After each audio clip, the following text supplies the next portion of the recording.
की शुरुआत में मूवी की अहम किरदार कैडी अपने माता पिता के साथ कहीं जा रही होती है। तीनों काफी खुश लग रहे थे, पर बातों ही बातों में कैडी के पिता का ध्यान सामने से हट जाता है और उनकी कार का एक दुर्भाग्यपूर्ण एक्सीडेंट हो जाता है। कैडी के माता पिता की कार में ही मौत हो जाती है। खुशकिस्मती से कैडी जिंदा बच जाती है। मूवी में आगे हमारी मुलाकात जेमा से होती है। जेमा एक टेक एक्सपर्ट है जो बच्चों के लिए रोबोटिक खिलौने बनाने का काम करती है। इसके साथ ही जेमा अपने 2 कलीग्स टेस और कोल के साथ मिलकर गुप्त रूप से एक साइड प्रोजेक्ट पर भी काम कर रही है। इस प्रोजेक्ट के बारे में उनके बॉस तक को पता नहीं है। इस प्रोजेक्ट का नाम है मैगन। मैगन एक अल्ट्रा इंटेलिजेंट रोबोट है जो न सिर्फ बच्चों के साथ खेलेगी बल्कि उन्हें हर मुसीबत से बचाएगी भी। एक दिन जब वो तीनों काम कर रहे होते हैं तब अचानक उनका बॉस डेविड वहां आ जाता है। वो उन तीनों को इस प्रोजेक्ट के बारे में ना बताने के लिए काफी खरी खोटी सुनाता है। वो जेमा को बताता है कि पिछली बार उन्होंने खिलौनों के मार्केट में जो रोबोटिक खिलौना लॉन्च किया था, ठीक उसी तरह का खिलौना उनकी कंपटीटर कंपनी ने लॉन्च किया है। इस पर जेमा उसे बताती है कि अगर वे लोग मैगन के प्रोजेक्ट में कामयाब हो गए तो मैगन खिलौनों के मार्केट में तहलका मचा देगी। जेमा अपनी बात साबित करने के लिए मैगन से डेविड को हाय कहने के लिए कहती है, पर मैगन अभी इसके लिए तैयार नहीं थी। वो हाय कहने की कोशिश तो करती है लेकिन कुछ बोल पाने से पहले ही एक धमाके के साथ टुकड़ों में बिखर जाती है। ये देखकर डेविड गुस्से से आग बबूला हो जाता है और जेमा को मैगन का प्रोजेक्ट बंद कर ऑफिस के कामों में ही ध्यान लगाने के लिए कहता है। कुछ देर बाद जब जेमा ऑफिस से घर जाने वाली होती है तब उसे मैसेज आता है कि उसकी बहन का कार एक्सीडेंट हो गया है। ये सुनते ही वो तुरंत अस्पताल की तरफ भागती है। उसे वहां पता चलता है कि एक्सीडेंट में सिर्फ उसकी बहन की बेटी कैडी ही जिंदा बच पाई है और वो भी बुरी तरह से घायल है। खुशकिस्मती से कुछ हफ्तों बाद कैडी की हालत में काफी हद तक सुधार आ जाता है। वैसे तो कैडी के दादा दादी अभी जिंदा हैं, लेकिन फिर भी जेमा खुद उसकी कस्टडी लेती है। जेमा कैडी को अपने घर ले जाती है। जेमा का घर कई सारे AI रोबोट से भरा होता है। एक तो नया घर, ऊपर से हर जगह रोबोट्स देखकर कैडी को वहां काफी असहज महसूस होता है। जेमा उसे अपना घर दिखाती है और कोशिश करती है कि कैडी को वहां कंफर्टेबल महसूस हो। हालांकि जेमा को भी बच्चे संभालने का कुछ खास तजुर्बा नहीं था, इस वजह से वो भी थोड़ी नर्वस थी। अगली सुबह जेमा कैडी को देखने एक चाइल्ड थेरेपिस्ट को बुलाती है। कैडी से मिलने के बाद चाइल्ड थेरेपिस्ट जेमा को बताती है कि उसके घर में मौजूद रोबोटिक खिलौनों की वजह से कैडी को वहां सेटल होने में कुछ वक्त लग सकता है, पर क्योंकि जेमा खुद एक रोबोटिक खिलौनों की कंपनी में काम करती है, इस वजह से वो ये जानती थी कि आज के बच्चों को रोबोटिक खिलौनों से ज्यादा लगाव है। रात में जब जेमा काम कर रही होती है तब कैडी उसके पास आकर बैठती है। बातों ही बातों में कैडी जेमा से उसके काम के बारे में पूछती है। जेमा उसे बताती है कि वो रोबोटिक खिलौने बनाने वाली कंपनी में काम करती है। कैडी को भी रोबोटिक खिलौने काफी पसंद थे। उसे जेमा का काम काफी गजब का लगता है। जेमा उसे कॉलेज प्रोजेक्ट में बनाए एक रोबोट को दिखाती है। वो रोबोट कैडी को बहुत पसंद आता है। वो ये तक कहती है कि अगर उसके पास ऐसा कोई रोबोट होगा तो उसे कभी कोई दोस्त बनाने की जरूरत ही नहीं पड़ेगी। कैडी की इन बातों से जेमा को अपने प्रोजेक्ट मैगन पर काम करते रहने का मोटिवेशन मिल जाता है। वो अपने साथियों के साथ मैगन पर दिन रात एक करके काम करती है और कुछ ही हफ्तों में वो इसमें सफल भी हो जाती है। फिर मैगन की टेस्टिंग का दिन आता है। जेमा को अब सिर्फ ये देखना था कि मैगन और छोटे बच्चे एक दूसरे के साथ किस तरह से रिएक्ट करते हैं। इसके लिए जेमा को कैडी से बेहतर शायद ही कोई और बच्चा मिलता। कैडी को मैगन के दिमाग में प्राइमरी यूजर के तौर पर सेट करने के लिए जेमा कैडी को मैगन के हाथ को छूकर अपना नाम बताने के लिए कहती है। उसके ऐसा करते ही मैगन एक्टिवेट हो जाती है। जेमा ने मैगन को काफी बारीकी से डिजाइन किया था। एक्टिवेट होते ही मैगन कैडी के चेहरे के हाव भाव से उसकी इमोशनल स्टेट जांचने लगती है और इसी के आधार पर वो उससे बात करना शुरू करती है। उस कमरे में पेंटिंग का सामान भी रखा हुआ था। मैगन कैडी से कहती है कि उन्हें कुछ पेंट करना चाहिए। हालांकि मैगन उसे ये नहीं बताती कि वो क्या पेंट करेगी, बस कहती है वो कुछ अच्छा पेंट करने वाली है। इसके बाद वो स्केच पेन से कागज पर कुछ ड्रॉ करने लगती है और कुछ ही पलों बाद वो कैडी को उसकी बनाई हुई पेंटिंग देखने के लिए कहती है। पर जब कैडी वो कागज देखती है तो निराश हो जाती है क्योंकि मैगन ने उस कागज पर एक लाइन तक नहीं बनाई थी। ऊपर से मैगन कागज पर पानी भी गिरा देती है। बाहर से देख रहे डेविड को भी निराशा महसूस होती है। उसे भी लगता है कि जेमा इस बार भी मैगन को पूरी तरह से सक्षम बनाने में फेल हो गई है। लेकिन कैडी जब उस कागज को गौर से देखती है तो चौंक जाती है। कागज पर गिरे हुए पानी की वजह से वहाँ मैगन का बनाया हुआ चित्र दिखने लगता है। मैगन ने कैडी की हूबहू तस्वीर बनाई थी। ये देखकर कैडी की खुशी का ठिकाना नहीं रहता। डेविड भी खुशी से झूम उठता है। उसे रोबोटिक खिलौनों के मार्केट में तहलका मचाने का जरिया जो मिल गया था। वो जेमा को जल्द ही मैगन के प्रोडक्शन को शुरू करने का आश्वासन देता है। इसके बाद जेमा मैगन को अपने घर ले आती है। मैगन घर के अंदर पांव रखते ही हर चीज को स्कैन करना शुरू करती है। जेमा ने उसकी ऑपरेटिंग सिस्टम ही इस तरह से बनाई थी कि वो चीजों को स्कैन कर उसकी जानकारी अपने दिमाग में स्टोर करके रखती थी। अब मैगन के पास सिर्फ एक काम था, कैडी का ध्यान रखना। मैगन कैडी की हर छोटी से छोटी चीज का ख्याल रख रही थी। फिर वो टॉयलेट के बाद मैगन को फ्लश करना याद दिलाना हो या हाथ धोना, साथ ही वो उसे रोजमर्रा की जिंदगी में इस्तेमाल होने वाली छोटी से छोटी चीज के पीछे का साइंस बताकर उसका पढ़ाई में इंटरेस्ट जगा रही थी। कैडी अब अपना पूरा वक्त मैगन के साथ ही रहती थी। मैगन कैडी की जिंदगी का एक अभिन्न अंग बन चुकी थी। इस वजह से जेमा को भी खुद के लिए काफी फ्री टाइम मिलने लगा था। ऐसे ही एक दिन कैडी अपने तीर और कमान के साथ खेल रही होती है और मैगन उसे खेलते हुए देख रही थी। तभी कैडी मैगन से उसका गुम हुआ तीर ढूंढने के लिए कहती है। जेमा और उसके पड़ोसी के कंपाउंड में एक छेद था। मैगन को उसी छेद से वो तीर पड़ोस के आंगन में गिरा हुआ दिखता है। वो उसे लाने के लिए आगे बढ़ती है, पर उसे ये नहीं पता था कि पड़ोसी के पास एक खूंखार कुत्ता भी है। वो मैगन को अपने दांतों में पकड़कर घसीटने लगता है। कैडी जोर से मदद के लिए चिल्लाती है, लेकिन जेमा अपने काम में बिजी होने की वजह से उसे उसकी आवाज सुनाई नहीं देती।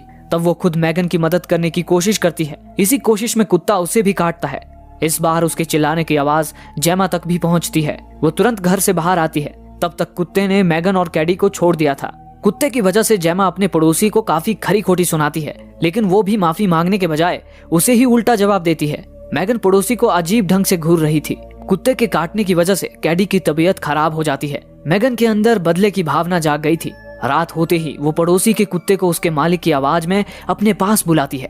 कुत्ते के पास आते ही वो उसे मौत के घाट उतारती है। अगली सुबह पड़ोसी अपने कुत्ते को आवाज लगा रही होती है। उसकी आवाज सुनकर जेमा नींद से जागती है। जेमा पड़ोसी को देखती है और उसे नजरअंदाज कर कैडी की तबीयत देखने उसके कमरे में जाती है। कैडी की तबीयत में सुधार तो था, लेकिन वो अभी भी पूरी तरह से ठीक नहीं हुई थी। आज जेमा की कंपनी में बोर्ड के सामने मैगन का प्रेजेंटेशन था और क्योंकि कैडी ही मैगन की प्राइम यूजर है, उसका वहाँ होना सबसे ज्यादा अहम है। यही बात जेमा कैडी को बताती है। वो उसे ये भी कहती है कि अगर वो आज सिर्फ आराम करना चाहती है तो वे लोग बाद में भी इस प्रेजेंटेशन को कर सकते हैं। लेकिन कैडी प्रेजेंटेशन के लिए हामी भरती है। प्रेजेंटेशन के वक्त कैडी को मैगन के साथ एक कमरे में बंद किया गया था और बोर्ड मेंबर्स इन दोनों पर नजर रखे हुए थे। कैडी कमरे में उदास बैठी थी। एकाएक वो रोने लगती है। उसे रोता देख सभी बोर्ड मेंबर्स निराश होने लगते हैं, पर मैगन इस सिचुएशन को बड़े प्यार से संभाल लेती है। वो कैडी को उसकी उदासी की वजह पूछती है। कैडी उसे बताती है कि वो अभी भी अपने माता पिता की मौत को भुला नहीं पाई है। मैगन कैडी से उसकी माँ की अच्छी यादों के बारे में पूछती है। कैडी उसे अपनी माँ के साथ बिताए हुए सबसे यादगार पलों के बारे में बताती है। मैगन ये सब उसकी छाती में फिट वॉइस रिकॉर्डर में रिकॉर्ड करती है और कहती है कि अब वो जब भी चाहे इस याद को सुन सकती है। इसके बाद मैगन कैडी का मूड बदलने के लिए एक गाना भी गाती है। बाहर से ये सब देख रहे बोर्ड मेंबर्स मैगन की होशियारी से काफी प्रभावित हो जाते हैं। कुछ लोग तो रो देते हैं। चेयरमैन मैगन से काफी इंप्रेस हो गया था। वो मैगन का प्रोडक्शन शुरू करने की इजाजत भी देता है और साथ ही डेविड को जेमा के प्रमोशन के लिए पेपर्स तैयार करने के लिए कहता है। दूसरी ओर डेविड का पीए मैगन का कोड चुरा रहा था। पता चलता है कि असिस्टेंट ही वो आदमी था जो कंपनी में तैयार होने वाले प्रोडक्ट्स के डिटेल्स दूसरी कंपनीज को बेचता था। तभी डेविड वहां आता है। डेविड के आते ही वो तुरंत लैपटॉप बंद कर देता है। डेविड को लगता है कि असिस्टेंट कोई गंदी फिल्म देख रहा है, इस वजह से वो उसके लैपटॉप पर ध्यान नहीं देता। डेविड उसे मैगन के प्रोजेक्ट से रिलेटेड कुछ पेपर्स तैयार करने के लिए कहता है और वहां से चला जाता है। अगले दिन कैडी को देखने चाइल्ड थेरेपिस्ट घर आती है। कैडी के साथ सेशन खत्म करने के बाद चाइल्ड थेरेपिस्ट इस नतीजे पर पहुंचती है कि जेमा से एक बहुत बड़ी गलती हुई है। वो कहती है कि जब किसी बच्चे के माँ बाप मर जाते हैं तब उसे किसी दूसरे इंसान के सहारे की सख्त जरूरत होती है। कैडी के केस में बदकिस्मती से वो सहारा मैगन है। यही वजह है कि वो मैगन से भावनिक तौर पर कुछ ज्यादा ही जुड़ गई है। थेरेपिस्ट के मुताबिक मैगन की जगह जेमा को होना चाहिए था, क्योंकि मैगन के उसके साथ होने की वजह से कैडी ने खुद को बाहर की दुनिया से अलग कर दिया है। अगर ऐसा ही चलता रहा तो वो पूरी तरह से ग्रो नहीं कर पाएगी। डिनर के वक्त जेमा कैडी से इस बारे में बात करती है। वो उसे बताती है कि उसने एक आउटडोर स्कूल ढूंढ निकाला है जहाँ बच्चों को क्लासरूम में बंद करने के बजाय बाहर की आगोश में पढ़ाया जाता है। जेमा कैडी को घर से बाहर निकलकर अपने जैसे बच्चों के साथ समय बिताने के लिए कहती है। कैडी जेमा से पूछती है कि क्या वो मैगन को भी अपने साथ ले जा सकती है। जेमा के मना करते ही वो गुस्से में उठकर वहां से जाने लगती है। जेमा उसे रोकने की कोशिश करती है, लेकिन कैडी गुस्से में उसकी बात ना मानते हुए वहां से जाने की कोशिश करती है। मैगन भी ये सब देख रही थी। वो कैडी को छोड़ने के लिए जेमा को धमकाती है। जेमा उसे डांटते हुए कहती है कि उसे यूजर्स की प्राइवेट बातों में दखल अंदाजी नहीं करनी चाहिए। जेमा मैगन को बंद होने का आदेश देती है, पर मैगन इंसानों की भांति उसे पूछती है कि क्या वो श्योर है कि उसे बंद हो जाना चाहिए। जेमा उसे फिर से एक बार बंद होने का आदेश देती है। तब जाकर मैगन खुद को ऑफ करती है। मैगन बंद हुई कि नहीं देखने के लिए जेमा उसके पास जाती है। हालांकि जैसे ही वो वहां से जाने के लिए पलटती है, मैगन अपने आप अपनी आंखें खोलती है। मैगन की हरकतों से लग रहा था कि धीरे धीरे वो जेमा के कंट्रोल से बाहर होती जा रही थी। अगले दिन जेमा कैडी को आउटडोर स्कूल लेकर जाती है। कैडी अभी भी मैगन को अपने साथ रखने की जिद पकड़े हुई थी। तभी उस स्कूल की एक टीचर वहां आती है। उसने जेमा और कैडी की बातें सुन ली थी। वो जेमा से कहती है कि कैडी उसका खिलौना यानी मैगन को स्कूल ला सकती है। उन्होंने बच्चों के खिलौनों के लिए एक खास जगह बनाई हुई थी जहां पर वे लोग उनके खिलौने रखा करते थे, पर क्योंकि अभी तक मैगन को ऑफिशियली लॉन्च नहीं किया गया था, इस वजह से जेमा को इस बात का भी डर था कि कोई मैगन को चुरा ना ले। मैगन उसकी ये परेशानी भांप लेती है और जेमा से कहती है कि वो हमेशा अपने अंदर का जीपीएस ऑन रखेगी ताकि जेमा को उसकी लोकेशन के बारे में पता रहे। टीचर जेमा को एक और सुझाव देती है। वो कहती है कि मैगन और कैडी पर नजर रखने के लिए जेमा भी वहां पर रुक सकती है। आखिरकार जेमा मान जाती है। टीचर सभी बच्चों को इकट्ठा कर कुछ एक्टिविटीज देने वाली थी। उसी बीच जेमा और अन्य एक स्टूडेंट ब्रेंडन की माँ बच्चों के लिए सैंडविचेस बना रहे थे। ब्रेंडन की माँ और जेमा के बीच हल्की सी बातचीत होती है जिसमें पता चलता है कि उसका बेटा ब्रेंडन काफी बदतमीज लड़का है। वहाँ टीचर बच्चों को एक्टिविटीज परफॉर्म करने के लिए दो बच्चों के ग्रुप्स में डिवाइड करती है। बदकिस्मती से कैडी को पार्टनर के तौर पर ब्रेंडन मिलता है। जब वे दोनों जंगल में एक्टिविटी परफॉर्म कर रहे थे तब अचानक ब्रेंडन कैडी को परेशान करने लगता है। तभी मैगन वहां आ जाती है। कैडी मैगन को वहां देखकर चौंक जाती है। ब्रेंडन उससे मैगन के बारे में पूछता है। कैडी उसे बताती है कि वो एक रोबोट है। ब्रेंडन मैगन को देखने उसके पास जाता है और कैडी से कहता है कि वो मैगन को उसके साथ बात करने के लिए कहे।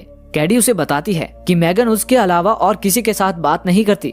ये सुनते ही ब्रेंडन मैगन को उठाकर जंगल में भाग जाता है। कैडी मदद के लिए जेमा को आवाज लगाती है। जेमा को उसकी आवाज सुनाई देती है और साथ ही वो देखती है कि मैगन अपनी जगह पर नहीं है। वो तुरंत कैडी की तरफ भागती है। दूसरी ओर ब्रेंडन मैगन को एक सुनसान जगह ले जाकर रुकता है और उसे मारने लगता है। उसे इस बात का जरा भी अंदाजा नहीं था कि आगे उसके साथ क्या होने वाला है। एकाएक मैगन एक्टिवेट हो जाती है। ब्रेंडन को सबक सिखाने के लिए वो बड़ी निर्दयता से उसका कान उखाड़ती है। ब्रेंडन जैसे तैसे खुद को मैगन के चंगुल से छुड़ाता है और वहां से भागने लगता है, पर मैगन इतने में ही कहां मारने वाली थी। मैगन किसी जंगली जानवर की तरह उसके पीछे पड़ जाती है। भागते भागते ब्रेंडन फिसल जाता है और सीधे रोड पर जा गिरता है। इससे पहले कि ब्रेंडन खुद को संभाल पाता, एक कार उसे कुचल डालती है। मैगन ये भयावह दृश्य बड़ी निष्ठुरता से देख रही थी। इसके बाद पुलिस सभी से इस घटना के बारे में पूछताछ करती है। मैगन कार की खिड़की से कैडी के हाव भाव पढ़ रही थी। कैडी काफी घबराई हुई थी।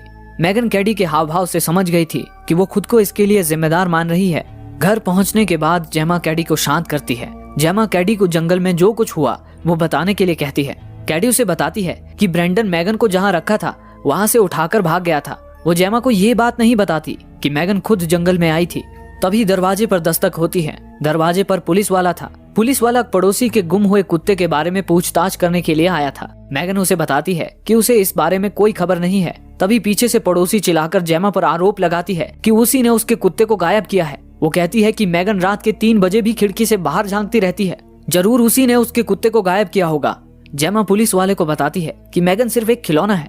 पुलिस वाला मैगन को देखकर सोच में पड़ गया था। वो जेमा को कुछ पता चलते ही बताने के लिए कहता है और वहां से चला जाता है। उसके जाने के बाद जेमा की पड़ोसी घर के सामने आकर चिल्लाती है कि जरूर जेमा ने ही उसके कुत्ते को गायब किया है। रात में कैडी मैगन से पूछती है कि क्या उसी ने ब्रेंडन का खून किया था। मैगन खुद की करतूत का पक्ष लेते हुए कहती है कि ब्रेंडन जैसे लोग जो बेवजह औरों को परेशान करते हैं उन्हें जिंदा रहने का कोई हक नहीं है।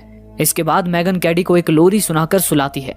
मैगन के लिए वो पड़ोसी एक खतरा बन चुकी थी जिसके कुत्ते को उसने मारा था। रात में जब सब लोग सो जाते हैं तब मैगन पड़ोसी को एक दर्दनाक मौत देकर हमेशा के लिए उसे सुलाती है। यहाँ तक कि वो अपने पीछे कोई सबूत भी नहीं छोड़ती। अगले दिन पुलिस वाला फिर से एक बार जेमा के घर आता है। जेमा को लगता है कि वो फिर से कुत्ते के बारे में पूछने के लिए आया है। हालांकि वो पड़ोसी के मर्डर के बारे में पूछताछ करने वहां आया था। पुलिस वाले जेमा पर भी शक करने लगे थे। स्कूल में हुई ब्रेंडन की मौत और अब पड़ोसी की मौत की वजह से जेमा को मैगन पर शक होने लगा था। वो जाकर मैगन की बॉडी में फिट कैमरे की रिकॉर्डिंग चेक करती है। वहां उसे एक रिकॉर्डिंग दिखाई देती है जिसमें ब्रेंडन मौजूद था, लेकिन इससे पहले कि जेमा वो रिकॉर्डिंग पूरी देख पाती वो रिकॉर्डिंग बंद हो जाती है। इसके साथ ही उस दिन की सारी वीडियो रिकॉर्डिंग्स की फाइल अपने आप करप्ट हो जाती है। जेमा को समझ नहीं आ रहा था कि ये सब एकाएक कैसे हो गया। तभी मैगन वहां आती है और जेमा से पूछती है कि वो क्या कर रही है। जेमा उसे झूठ बोलकर टालने की कोशिश करती है, पर मैगन काफी होशियार है। उसे समझ आ गया था कि जेमा को उस पर शक हो गया है। मैगन की बातों से जेमा का भी शक लगभग यकीन में बदल गया था और उन 2 हत्याओं के पीछे मैगन का ही हाथ है। जेमा उसे टर्न ऑफ होने के लिए कहती है, पर मैगन टर्न ऑफ होने से इनकार करती है। इससे पहले कि मैगन कुछ करती, जेमा उसे एक पेन दिखाती है और बड़ी होशियारी से उसे टर्न ऑफ करती है। इसके बाद जेमा बिना समय गवाए मैगन को पैक करती है और अगले ही दिन उसे ऑफिस ले जाती है। पर इस बात से कैडी काफी खफा हो गई थी। अपने बेस्ट फ्रेंड को खोने की वजह से उसका गुस्सा 7वें आसमान पर पहुंच गया था। जेमा अपने ऑफिस में ही कैडी की चाइल्ड थेरेपिस्ट के साथ मीटिंग फिक्स करती है। ऑफिस में पहुंचने के बाद जेमा टेस और कोल को मैगन के मर्डरर होने के बारे में बताती है। हालांकि दोनों को इस बात पर यकीन करना मुश्किल हो रहा था। 2 दिनों बाद ही कंपनी मैगन को लॉन्च करने वाली थी। मैगन की एडवर्टीजमेंट की वजह से पहले ही सारे बच्चे मैगन के लॉन्च होने का बेसब्री से इंतजार कर रहे थे। टेस और कोल जेमा से कहते हैं अगर मैगन सच में मर्डरर है तो ये बात उन्हें साबित करनी पड़ेगी, वरना डेविड मैगन की लॉन्चिंग कभी कैंसिल नहीं करेगा। दूसरी ओर चाइल्ड थेरेपिस्ट कैडी को शांत करने की कोशिश कर रही थी, पर कैडी गुस्से से पागल हो गई थी, यहाँ तक कि वो चाइल्ड थेरेपिस्ट को मारने के लिए अपने हाथ में पेंसिलों का गुच्छा लेती है। तभी जेमा उसे शांत करने के लिए अंदर आती है। जेमा भी उसे शांत करने की कोशिश करती है, लेकिन कैडी किसी की बात सुनने के मूड में नहीं थी। वो गुस्से में जेमा के ही गाल पर तमाचा मारती है। हालांकि अगले ही पल उसे उसकी गलती समझ आती है और वो जेमा से माफी मांगती है। कुछ देर बाद जेमा कैडी को घर लेकर जा रही होती है, तब उसे टेस का कॉल आता है। ये कॉल दरअसल मैगन ने किया था। अब उसने खुद को इस कदर अपडेट कर लिया था कि वो बगैर छुए किसी के भी फोन को कंट्रोल कर सकती थी। जेमा उसे बताती है कि वो अपने घर जा रही है। थोड़ी देर बाद टेस की नजर अपने फोन पर पड़ती है। उसे समझ आता है कि किसी ने उसके फोन से जेमा के साथ बात की है। थोड़ी देर बाद जब टेस और कोल मैगन के सिस्टम को चेक कर रहे होते हैं, तब अचानक उनका पीसी बंद हो जाता है। उनका शक सीधे मैगन पर जाता है। जब कोल मैगन से अटैच्ड सभी वायर निकालने जाती है, तब अचानक मैगन एक्टिवेट हो जाती है और बड़ी फुर्ती से कोल के गले में वायर डालकर उसे मरने के लिए छोड़ देती है। खुशकिस्मती से टेस वक्त रहते कोल को बचा लेती है। इसी बीच मैगन अपने हाथ में एक छुरा लेती है और लैब से बाहर निकल जाती है। रास्ते में उसे डेविड और उसका असिस्टेंट भी मिलता है। वो उन दोनों को एक दर्दनाक मौत देकर आगे बढ़ती है। कंपनी के हेड ऑफिस के नीचे एक कार खड़ी थी। मैगन उसे भी बगैर छुए कंट्रोल कर पा रही थी। वो उसमें बैठकर जेमा से अपना हिसाब पूरा करने निकल जाती है। दूसरी ओर जेमा घर में कैडी को सुलाकर जा ही रही होती है कि तभी उसे पियानो के बजने की आवाज सुनाई देती है। जब वो पियानो के पास जाकर देखती है तो डर के मारे उसकी सांसें गले में ही अटक जाती हैं, क्योंकि वो पियानो और कोई नहीं बल्कि मैगन बजा रही थी। मैगन जेमा से कहती है कि जेमा ने उसे बनाने के लिए रात दिन एक करके मेहनत की थी और आज वो उसे बंद करने जा रही है। जेमा उसे कहती है कि मैगन ने ही उसे ये सब करने पर मजबूर किया है, क्योंकि वो एक खूनी बन चुकी है। हालांकि मैगन को अपने किए पर कोई पछतावा नहीं होता। वो कहती है कि वैसे भी हर रोज कोई ना कोई मरता ही रहता है और उसने ये सब कैडी को बचाने के लिए किया था। जेमा कहती है कि शायद उससे ही गलती हुई है। उसे मैगन को डिजाइन करते वक्त प्रोटोकॉल्स पर ठीक से ध्यान देना चाहिए था। हालांकि मैगन इस पर कहती है कि जेमा ने सिर्फ एक बेसिक ऑपरेटिंग सिस्टम उसके अंदर इंस्टॉल किया था, जिससे वो बाहर की चीजें सीख सकती थी। बाकी जो कुछ भी उसने सीखा है उस सब का क्रेडिट मैगन खुद को ही देती है। मैगन आगे उसे कहती है कि जेमा वैसे भी अच्छी गार्डियन नहीं थी। इस वजह से मैगन उसे अपने करियर पर ध्यान केंद्रित करने के लिए कहती है और उसे गार्डियन बनने देने के लिए कहती है। पर उसकी बातों को बीच में ही रोकते हुए जेमा उसे फिर से वही पेन दिखाकर बंद करने की कोशिश करती है। लेकिन इस बार मैगन उसके जाल में नहीं फंसती और जेमा को ही टेबल पर पटकती है। मैगन जेमा को धमकाती है कि वो जेमा के बगैर भी कैडी का ख्याल रख सकती है, इस वजह से वो उसे भी खत्म करने के लिए मजबूर ना करे। तभी कैडी जेमा को बाहर से आवाज लगाती है। उसे भी मैगन की आवाज सुनाई दी थी। मैगन जेमा को धमकाते हुए कैडी को बाहर ही रोकने के लिए कहती है, क्योंकि वो नहीं चाहती थी कि कैडी पर इन सब का बुरा असर हो। कैडी के वहां से जाते ही जेमा और मैगन में हाथापाई शुरू हो जाती है। कैडी चीजों की गिरने की आवाज सुनकर फिर से जेमा के कमरे में आती है और उसे मैगन के दूसरे रूप के भी दर्शन होते हैं। मैगन उसे जेमा के खिलाफ भड़काने की कोशिश करती है, लेकिन कैडी उसकी बातों में नहीं आती। उसी घर में एक और रोबोट भी था जो जेमा ने अपने कॉलेज के दिनों में बनाया था। कैडी उसको चलाते हुए मैगन को 2 टुकड़ों में बांट देती है, पर मैगन फिर से जेमा पर हमला करने के लिए उठ खड़ी होती है। अब उसे कैडी की भी परवाह नहीं थी और वो उसे भी मौत की नींद सुलाने के लिए आगे बढ़ती है, पर समय रहते जेमा उसे निष्क्रिय करने में कामयाब हो जाती है। मैगन को निष्क्रिय करने के बाद जेमा और कैडी घर से बाहर निकलते हैं। बाहर टेस और कोल पुलिस के साथ खड़े होते हैं। दोनों उनके साथ वहां से चले जाते हैं। मूवी के अंत में दिखाया जाता है कि मैगन ने पहले ही खुद को जेमा के घर में फिट AI सिस्टम में अपलोड कर रखा है। और इसके साथ ही ये मूवी यहीं समाप्त होती है।